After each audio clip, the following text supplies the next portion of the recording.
شیخ الجبال اور آدم خور حشیشان کے بدترین انجام پر شام کے عیسائیوں میں صف ماتم بچھ گئی تھی۔ اگرچہ دونوں کے عقائد میں شدید اختلاف تھا، لیکن مسلمانوں کو نقصان پہنچانے میں دونوں ایک ہی عقیدہ اور لاہ عمل رکھتے تھے۔ بلکہ حقیقت یہ تھی کہ اس علاقے میں ایک دوسرے کے تعاون سے ہی ان دونوں کا وجود قائم تھا۔ سالار اینتھونی کو یقین ہی نہیں آتا تھا کہ صلاح الدین ایوبی حشیشان کو مٹانے کے لیے ایسی عجیب چال چلیں گے اور اسے اتنی جلد کامیابی حاصل ہو جائے گی۔ تاریخ کا یہ عجیب موڑ تھا۔ آدم خور حشیشان کی دردناک تباہی و بربادی کے بعد شامی عیسائیوں کے لیے سنگین لمحہ فکریہ پیدا ہو گیا تھا اور انہیں اپنی بقا بھی شدید خطرے میں نظر آ رہی تھی۔ حالانکہ صلاح الدین ایوبی نے سالار اینتھونی کے ساتھ کیے جانے والے معاہدے کی پوری پاسداری کی تھی اور اس طویل ہنگامہ آرائی کے دوران کسی صلیبی کے جسم پر ایک خراش تک نہیں آئی تھی۔ اس کے برعکس عیسائیوں کی پوری تاریخ بدعہدی، فریب کاری اور جبر و تشدد سے بھری ہوئی تھی۔ صلیبیوں کے نزدیک یہ بہترین دانش مندی تھی کہ اپنی مطلب براری کے لیے بڑے سے بڑے معاہدے کو چاک کر کے اس کے ٹکڑے ہوا میں اڑا دیے جائیں۔ اگر صلاح الدین ایوبی اسلامی روش ترک کر کے دنیا داری سے کام لیتا تو اس کے لیے یہ بہترین موقع تھا کہ وہ حشیشان کے ساتھ ساز باز رکھنے کو بنیاد بنا کر شام کے عیسائیوں کا نام و نشان تک مٹا دیتا۔ لیکن اس نے اپنی مذہبی رواداری کو پیش نظر رکھا اور جیسے ہی سالار اینتھونی نے صلح و امن کے لیے ہاتھ بڑھایا، والی مصر نے تحریری طور پر یہ دستاویز لکھ دی کہ شام کے تمام عیسائی اسلام کی امان میں ہیں، اور اب وہی اینتھونی صلاح الدین ایوبی کی اس کامیابی کو عیسائیت کے لیے سب سے بڑا خطرہ قرار دے رہا تھا۔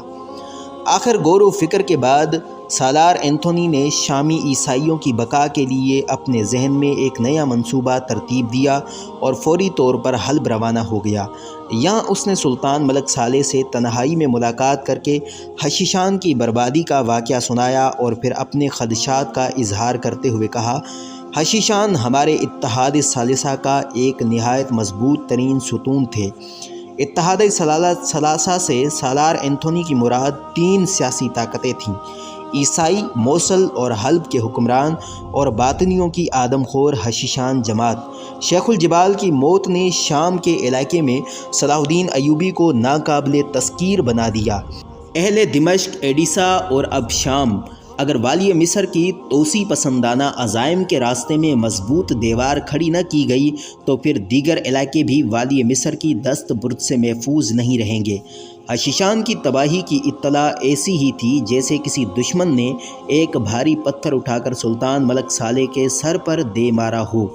والی حلب کچھ دیر تک شدید اذیت و سقوط کے عالم میں سالار اینتھونی کا منہ دیکھتا رہا، پھر انتہائی شکستہ لہجے میں سالار اینتھونی سے مخاطب ہوا، پھر اسے کس طرح روکا جائے؟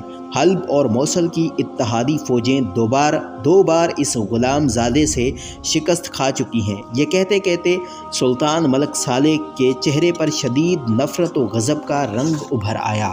اب اس کے سوا اور کوئی چارہ نہیں کہ ہم شاہ یروشلم ریمنڈ سے فوجی تعاون کریں اور صلاح الدین ایوبی کے بڑھتے ہوئے عسکری سیلاب کو روک کر ہمیشہ کے لیے اس سے نجات حاصل کریں، یا اگر والی مصر کی مکمل تباہی ممکن نہ ہو تو پھر اسے مصر کے علاقے تک محدود کر دیں۔ سالار اینتھونی نے بڑی ہوشیاری سے نئی چال چلی۔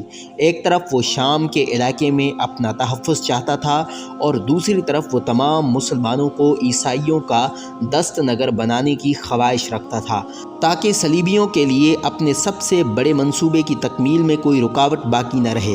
جب سلطنت اسلامیہ کی مرکزیت ختم ہوئی اور اب خلافت عباسیہ ایک مختصر سے خطۂ ارض میں محدود ہو کر رہ گئی تو عیسائی دنیا نے بہت رازداری کے ساتھ 2 منصوبے ترتیب دیے تھے۔ پہلا منصوبہ بیت المقدس کی بازیابی تھا جسے وہ آسانی کے ساتھ تکمیل تک پہنچا چکے تھے، اور دوسرا منصوبہ مکہ معظمہ اور مدینہ منورہ پر مکمل تسلط حاصل کرنا تھا تاکہ صلیبی مسلمانوں سے اپنی ماضی کی شکستوں کا بھرپور انتقام لے سکیں۔ سالار اینتھونی عیسائیوں کے اسی منصوبے کی راہ ہموار کرنے کے لیے سلطان ملک صالح کو مسلم عیسائی اتحاد کی ترغیب دے رہا تھا۔ سالار اینتھونی کی زبان سے شاہ یروشلم ریمنڈ کا نام سن کر سلطان ملک صالح دل ہی دل میں پیچ و تاب کھا کر رہ گیا۔